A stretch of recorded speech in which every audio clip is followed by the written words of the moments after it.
What's up everybody? In today's video we're making a new layout in the Aquascape line 90. I basically want to create something that's better suitable for the African butterfly cichlids. I have a pretty cool idea for it, so let's get started.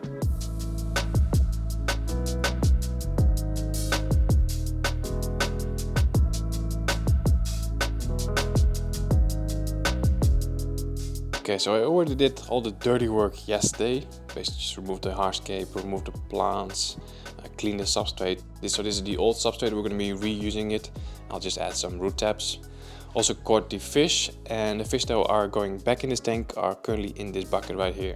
So in this previous layout I had quite a lot of fish, but it was mostly the African butterfly cichlids and the green neon tetras. Bit of a weird combination, cichlids from West Africa and tetras from South America, but at the time I didn't really care.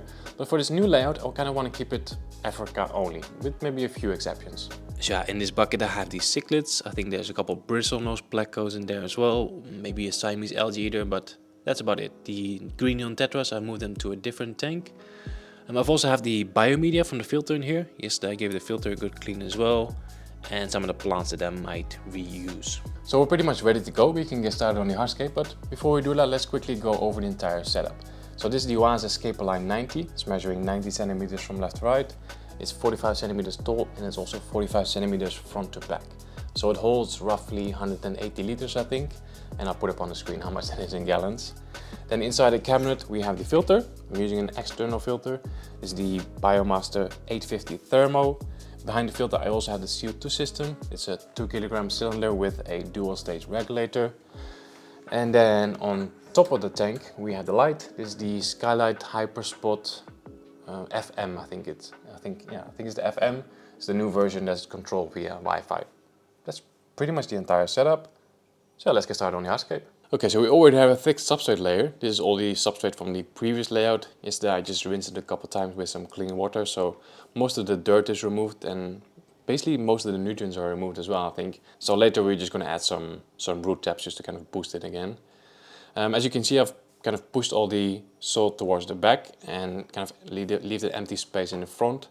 That's where I want to have cosmetic sand. So the plan is to build kind of like a barrier with rocks and then have sand in front of that. So the rocks I'm going to be using are called JADE rocks. Now it's a little bit hard to see from here, but I'll give you guys a better look. There's some really cool green tones on this rock. So this is a product from Rio, and it's not sponsored or anything, but it's really cool. They sell these as boxes, so you can choose like a large box or like an XL box. I think I bought the XL, and then you can just get a variety of sizes, like large one, medium, as well as a bag with like nano rocks. So you get a really good variety. Yeah, like I said, not sponsored, just a really cool concept. Okay, so let's see if we can create that barrier that I was talking about. Should be easy with this long one. Okay, so I don't know yet if I'm going to keep it like this. Obviously this is very straight and doesn't really look natural, but I'm going to make it look more natural with those nano rocks. And then we'll see if we're going to keep it or if we're going to change it up. So yeah, we get like a decent amount of these smaller ones. And if we just kind of like place them randomly in between this line, then obviously it's going to make it look a lot more natural. So don't really think about it too much. Almost kind of just like drop them in. Okay, it's a lot better already. Looking good. But we still have a few gaps in between the larger stones. So over there, for example. So we need to make sure that we close that. Otherwise the AQUASOIL from behind is going to start mixing with the cosmetic sand. And I just hate how that looks, so we need to fix that.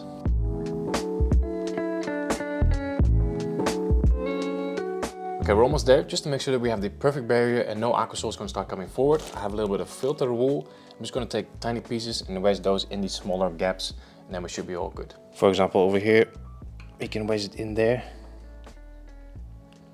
And later on, we're not gonna see this anymore. It's either going to be covered up with some sand or maybe some moss, a little bit in between here as well. Okay, that's the barrier all done, looking good.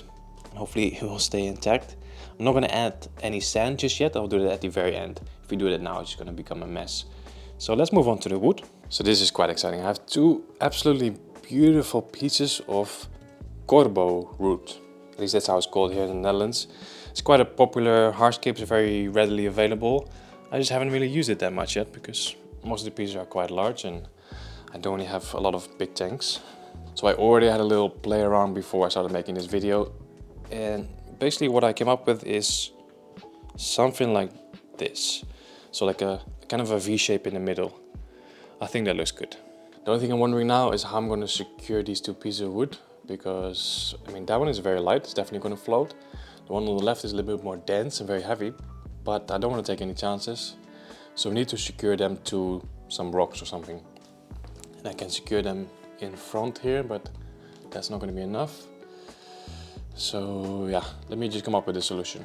Here's the solution. Just place the big rock underneath this piece of wood. Did the same on the other side. There it is. So now I can just, you know, glue everything together, glue the piece of wood to the rock, or the rock to the piece of wood, whatever. Okay, so here's a good example. We have the wood, we have the rocks. I've just wet a little bit of cotton in between that. And now I'm just going to saturate this cotton with some liquid cyanoacrylate super glue. Let's see if I can show you one more in between there. You want to make sure that this piece of cotton is like really stuck in there as well. Soak it with glue. Wait a few seconds and it should be stuck. Alright, so I've glued the wood at a couple points in front here. One on the side here and to this rock on the front here. And also those two rocks underneath are glued to the wood. So basically right now, yeah, we're all good. I'm shaking the entire aquarium and I'm trying to move it, so should be stuck. So that means that we're pretty much ready for planting. There's one more thing that I want to do, that is to address the nutrients in the substrate. As I mentioned at the beginning, the substrate is now more than half a year old, so most of the nutrients are gone. So I'm just going to add some root tabs. Over here I have the growth booster from APT or APT Jazz. And yeah, let's just add a few of these root caps into the AQUASOIL and then we should be fine.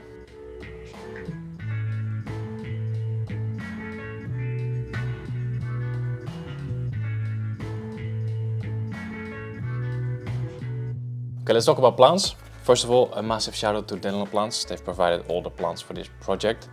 Got a really good selection, and as I mentioned at the beginning of the video, I want to kind of keep it to just Africa. With maybe a few exceptions, but most of the plants are from Africa. Let's see, we have different types of Anubias. So I have Anubias coin leaf, Anubias nana, this one is in vitro, and then of course Anubias nana bonsai as well. Can't have an Africa themed tank without BOLBITIS. Then this one is quite interesting, LILAEOPSIS MAURITIANA. So this one is from the island of Mauritius, which is a small island very close to Africa. So I've added this one to the list as well. Then we have Myriophyllum Guyana. I think Guyana is a country in Africa. Now this is where it gets interesting. I also needed some plants for the background, but it doesn't seem like there's a whole lot of stem plants from Africa, at least not that I could find. So I've ordered a bunch of bulbs. So we have like red lotus and different types of APONOGETON. These are all really big plants. And I kind of thought that some of these bulbs would already have a few leaves, but it's literally just a bunch of, yeah, black bulbs. So they're all going to go into the background. So the background is not really going to be heavily planted from the very start. But that's fine. Hopefully these bulbs will start growing fast. And I'm going to publish this video anyway in like a month from now. So hopefully by then we should have some nice growth already.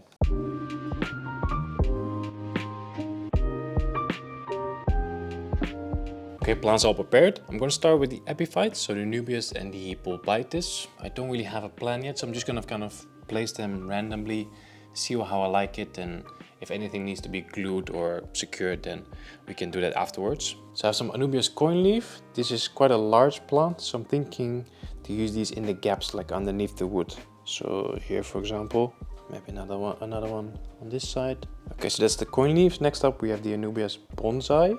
So this is the smallest one out of the three. I think this one will look really nice between, yeah, kind of between the rocks, you know. Even with just those couple of Anubias, it's already starting to look really good. Kind of already has a little bit of an Africa vibe to it, you know. Okay, so we have one more Anubias. This is the one that came from the in-vitro pot. This one already has like very long roots. So I think it will be nice if this one gets placed on the wood and then the roots can kind of just grow down from the wood, you know. I think that will look very nice. Just need to make sure that I leave enough space for the BOLBITIS, because that also has to go in the wood. Okay, so we've done all the Anubias. Next up we have the BOLBITIS. So we need to find a good spot for this, and also keep in mind that it's going to grow quite a bit bigger. Obviously on this piece of wood we have a lot of space for it. Here a little bit less, but we can still glue stuff. Okay, so that's all the epiphytes in. Nothing is glued yet. I'm just going to keep it like this for now. I mean, I like how it looks, but I want to finish the rest of the planting first. And then as a final step we'll glue everything that needs to be glued, you know, all the I mean, this BOLBITIS here, for example, just needs to be glued. So we'll just do that at the very end. Now we do need to make sure that plants don't dry out. So let's give everything a quick spray. So I was just about to continue planting here, but then I felt like so much open space here. Like, what if I just place a rock there? So what about this? Like, it's not even the same type of rock, but I feel like it could work. And if I do the same on this side, just to kind of break up all the open space a little bit. Just to let you guys know where my brain was at. So this entire area here, I was planning to plant with this LILAEOPSIS, so like this grass type plant. So if there was no rock here, it would just be like a green grass field, like a big field, you know. Now with the rock in here, it's a little bit more, yeah, I think it's a little bit more interesting.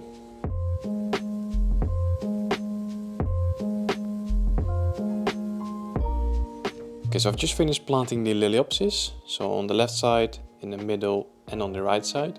I still have a little bit more, so we can plant more densely, but I want to move on to the background first. So it probably doesn't really look like it on camera, but over here I still have quite a bit of space.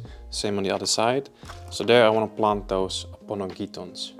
So I have the APONOGETON BOIVINIANUS, the APONOGETON LONGIPLUMULOSUS, and also APONOGETON ULVACEUS. So these are all new to me. I'm not sure how big they're going to grow. I think they're going to be quite big. So it's a bit of an experiment. I'm just going to place them randomly in the background and just see how it goes. So I'm just going to half bury this thing in the substrate, just so it stays and doesn't float up. I have 5 bulbs, but it's just way too much. I'm just going to put 2 on each side. So then the LONGIPLUMULOSUS, something like that. Same thing, just kind of bury it into the substrate. Hopefully it stays. Then I have a little bit more space on either side, and then I'm going to plant the Myriphilum Guyana. So actually the only stem plant in this layout. Of course, we can't have an Africa themed aquarium without the red lotus. The one that I got from Dental Plants didn't have any leaves, but I recently got one that already had some leaves. So I'm going to plant this one right here. It's very much in the center, and normally I wouldn't plant a focal point directly in the center, but I think here will work just fine. Then I have 2 more. I think this one might even be a green lotus. I don't think a green lotus is from Africa, but I'm not sure. I think I'm going to plant just one on each side as well. One on the left side here and one on the right side.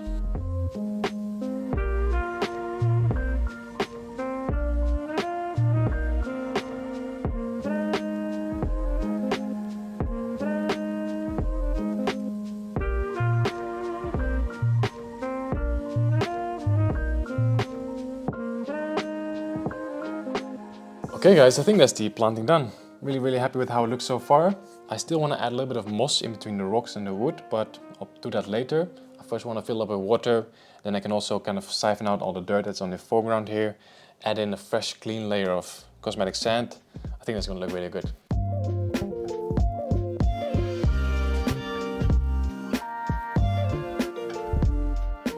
So I was just prepping the biomaster filter. I already have 3 baskets with the biomedia in here right now. So this is the 4th one, but I'm thinking that this wood will release quite a bit of tannin. So I'm thinking to just add a bag of carbon instead of the biomedia. So that'll be the 4th basket. We'll save that for something else. So we have 3 baskets with biomedia. Then we have active carbon. Just a regular sponge.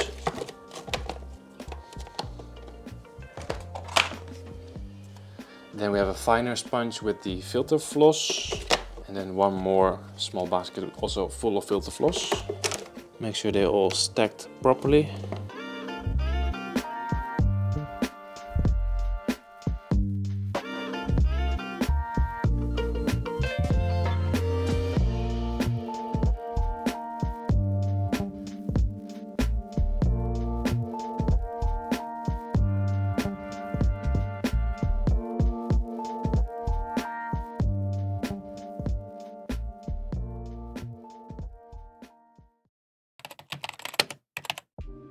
It is now the next day.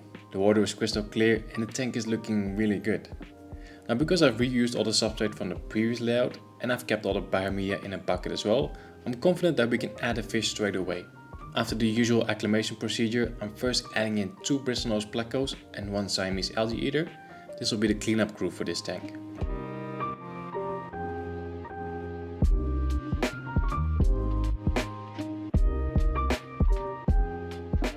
And then the cichlids. I still have all 6 of them, and I'm pretty sure I have 2 females and 4 males.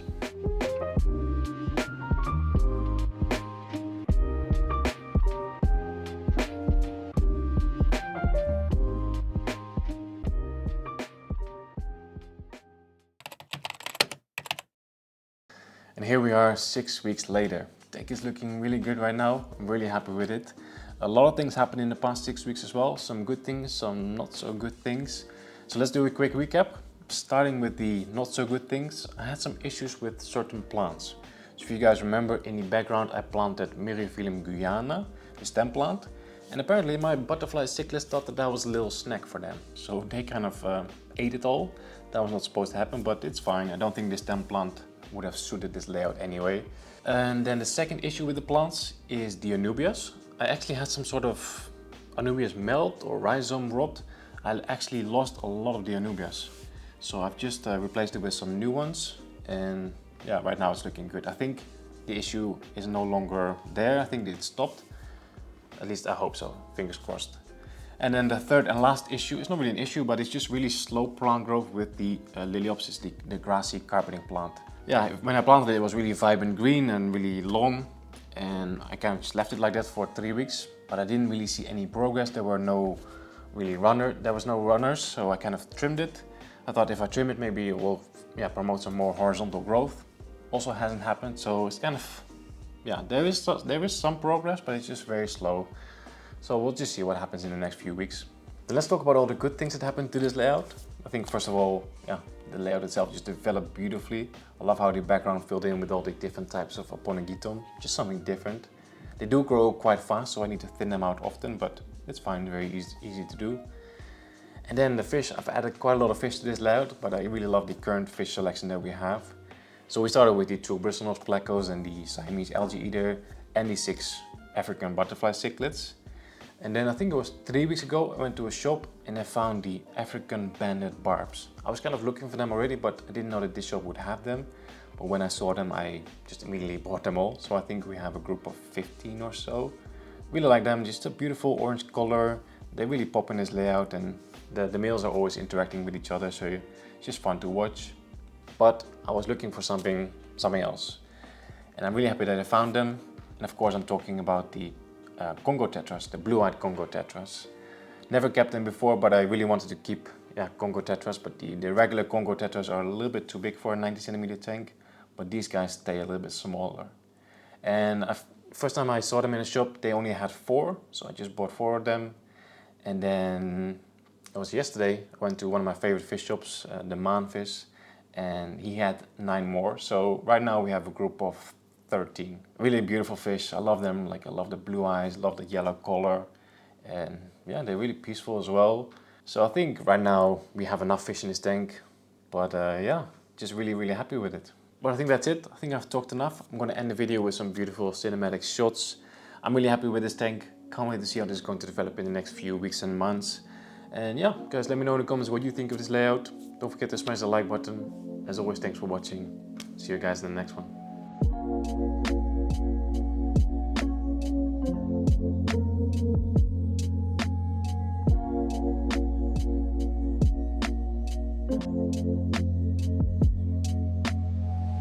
Thank you.